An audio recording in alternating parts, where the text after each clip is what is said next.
Hi, I'm Seismic, and I'm talking about Smite 2. Smite 2 has finally just gone free to play with its open beta, and here are some of the most important things you need to know. Either if you're a returning Smite player, or you're a new one. Joust and Duel have finally returned with a brand new map.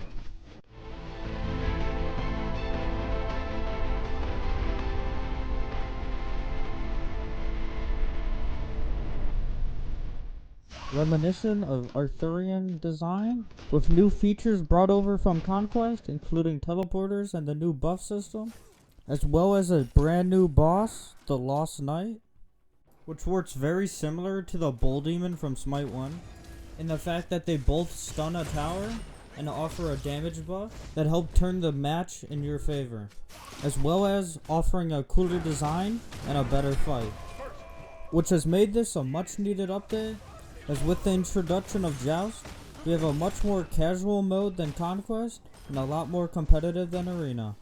Being the perfect middle ground between the two, a lot of players have been waiting for. With this refreshing take, it's been a lot of fun playing on it. That's not all that was added. Assault also made its return in this update, which plays on a trimmed down version of Conquest's mid lane. Like Conquest, it is still a 5v5 mode, with many new additions including stealth zones, lane teleporters, random buff pickups, and meditation cloaks, which has just made its return for this mode only. Those were the new modes returning and finally being added to Smite 2. Now, the real meat and potatoes, the gods. Probably the biggest change and most important thing Hi-Rez has done is they've added a whole new mechanic in customizing your gods.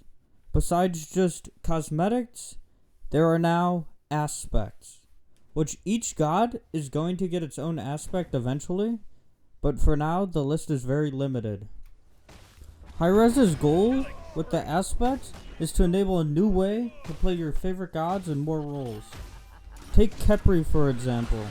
His first ability was a grab that would hold on to enemies and drag them with you. Now, if you equip the aspect, Abduct no longer pulls enemy gods, but roots them in place, with you dealing constant basic attack damage for the duration. Now turning Khepri from once being a simple tank into now a basic attacking bruiser type character. Another notable one is Sarunanos's. His basic attack no longer fires projectiles, but deal increased damage, cleave, and apply Shifter of Seasons effects to all enemies hit. Basically making Sarunanos a close range brawler now.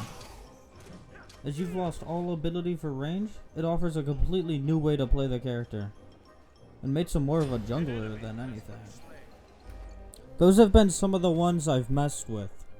But there are aspects for Anhur, Athena, Bacchus, Bellona, Sarunanos, Chaac, Cupid, Danza, Fenrir, Geb, Hecate, Hercules, Khepri, Loki, Mordred, Neith, Nemesis, Ra, Thanatos, and the Morgan. These are all that are available right now, but with plans, every other god is gonna have an aspect, including new ones like Aladdin. Speaking of Aladdin, he is Smite 2's newest god. His kit offers a close range magical jungler. With the genie in tow, he has a unique playstyle where he gets to refire abilities for the genie's attacks. Take his first ability for example. He shoots 5 symbols out, and if you activate it again when the genie's available, you get to call those symbols back to you. Same thing with the second one, it's a dash ability, but if you activate the genie, he now punches down at your location, offering good versatility and a completely original playstyle. Especially with his ultimate, which is an entirely new concept for Smite 2. As you throw your lamp at an enemy, and if you hit him, you drag him into a special arena where you and that enemy are in a 1v1 scenario. However, it won't stay 1v1, as your teammates and the enemy's teammates could all hop in there, turning it into a big brawl. But that's not all we got. We had the reintroduction of some of Smite 1's most favorite gods. We had the return of Mulan, who's been overhauled for the new Smite 2 system, along with Agni, who's made his return, Geb, which he got an aspect along with his return, and Uller, where all these gods have received a new feature and a rework for some abilities or just overall enhancements. In a MOBA, what's just as important as the characters is the items. And if you don't know, Smite 2, which has a completely new item system. Long gone are the days of 2 relics. Now we just have a single slot for a relic with multiple different choices. And these relics are fully upgraded from the start. No different upgrade paths or anything. With there only being 1 relic now, this opened the opportunity to have active items, which are very similar to the relic system, except you have to level up and build these items. And what they do is you get to activate them using multiple different buttons, and you get many unique effects. On par with relics, or even better. Take Pridwin for example. In Smite 1, this item would offer a shield based on your protections every time you use your 4th ability. But with it being in Smite 2, it's now an active item, which means you could activate it whenever you feel like it. And it still has the same effects and everything, making it extremely versatile and useful. But that's not where the active items end, or even begin, because there's a lot more to try out and test. But that is just one of the new systems. And now it's time to address the elephant in the room. The item class restriction.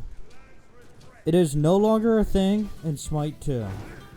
So that means you could build physical on magical gods and magical on physical gods, bringing a completely new building style and overall god scaling, as some gods are now magical and physical for the same kit.